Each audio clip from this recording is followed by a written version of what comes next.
Good morning, class 6. Here is Kaushalya Rajpurohit, your English teacher, and let us continue chapter 2, The Selfish Giant. So please take out your books, right? And let us start the chapter. We have already started the chapter and we knew that the giant was very selfish and he never allowed any child to come or play inside the garden. And that's why the nature decided to punish the giant, and the spring was not ready to come in the garden. It was winter for a very long time. But when the children crept inside the you can say the garden, the spring was again in the garden, right? So till now we have seen this much, right? And now let us see what happened next. So let us continue from where we stopped last time, right? So we have seen that now there is spring in the garden, and now let us see what happened next. In every tree that he could see, there was little child, and the tree was so glad to have the children back again that they have covered themselves with blossoms and were waving their arms gently above the children's head, right? So every tree was happy because children were back, right? They covered themselves with flowers, right? And they were waving their branches happily. The birds were flying about and twittering with delight, and the flowers were looking up through the green grass and laughing, right? So the flowers were laughing and the birds were also twittering. They were also very happy. It was lovely scene, right? The scene in the garden was lovely. The children were playing. There were trees full of blossoms. The garden, it was covered with grass, right? So everything was very lovely. Only in the one corner it was still winter. But what happened? There was still winter in one corner of that garden. Why? Let us see. It was the farthest corner of the garden, and in it was standing a little boy, right? So it was the one of the corner of the garden and it has winter, but there was one boy who was standing over there. It He was so small that he could not reach up the branches of the tree, and he was wandering all round it, crying bitterly. Okay, so that is the reason why there was winter in that area, because the boy was not happy, right? He was crying, right? And hence, in that part of the garden, it was still winter. He was crying because he was too small to reach the branches of the tree. The poor tree was still quite covered with frost and snow, and the north wind was blowing and roaring above it. And the poor tree, as the child was unable to reach the tree, it was still covered with snow and frost, and the north wind was also blowing in that area of the garden. "Climb up, little boy," said the tree, and it bent its branches down as low as it could. But the boy was too tiny. The boy was too small and he was unable to catch the branch of the tree, and even the tree was helping, right? He was asking him to climb, right? He asked him and he told him, "Climb up, little boy," but the boy was very tiny. He was very small that he couldn't reach the branch. The giant heart melted as he looked out, and when he saw the boy who was crying bitterly because he was unable to reach the tree, right? His heart melted, right? He was very sad for the boy. "How selfish I have been," he said. "Now I know why the spring would not come here. I will put that poor little boy on the top of the tree, and then I will knock down the wall. My garden shall be the children's playground forever and ever." And when he saw the boy was crying bitterly, his heart melted and he thought of himself that he was very selfish, right? He was not allowing the children to come inside the garden, to play in the garden. And that's why the spring was also not coming in his garden. Now he know the reason, and now what he said, that I'll help the boy and then I'll knock down the wall. As we have seen in the first paragraph, right, the giant has built a wall around the garden, right? So he wanted to knock down the wall, and then this garden will be the playground for the children forever and forever. He was really very sorry for what he had done. For this long time, he had not allowed the children to play in the garden, and he was very sorry for that.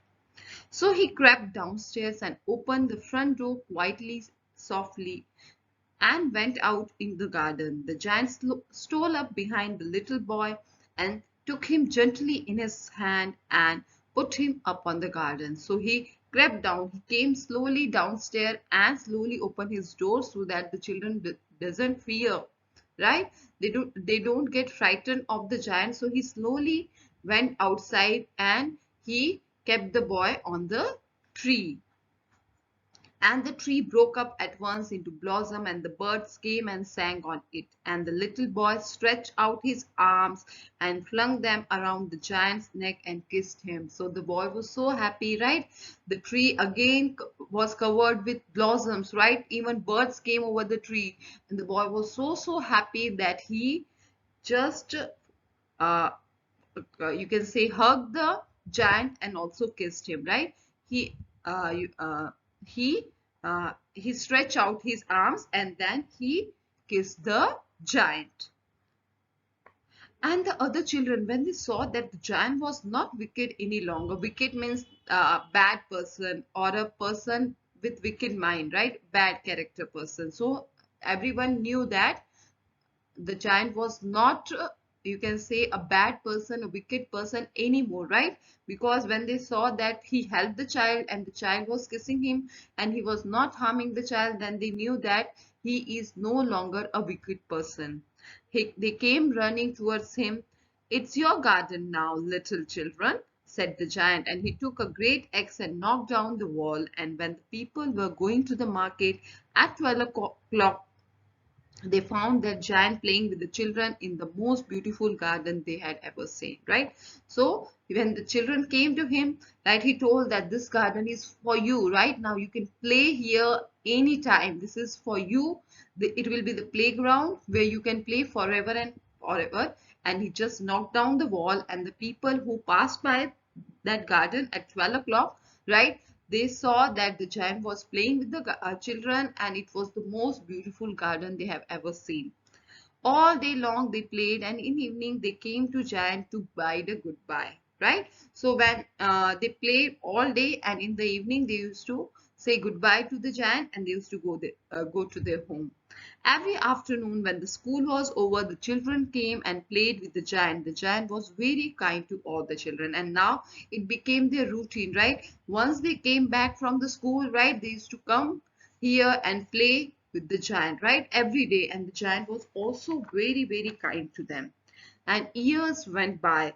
The giant grew old and feeble, right? So years passed and the giant was now old and feeble. Feeble means he become weak, right? So if he is old now, so he became weak, so he was not able to play with the children, so he used to sit and watch the children playing, right? So he could not play about anymore, and so he used a huge armchair and watched the children playing.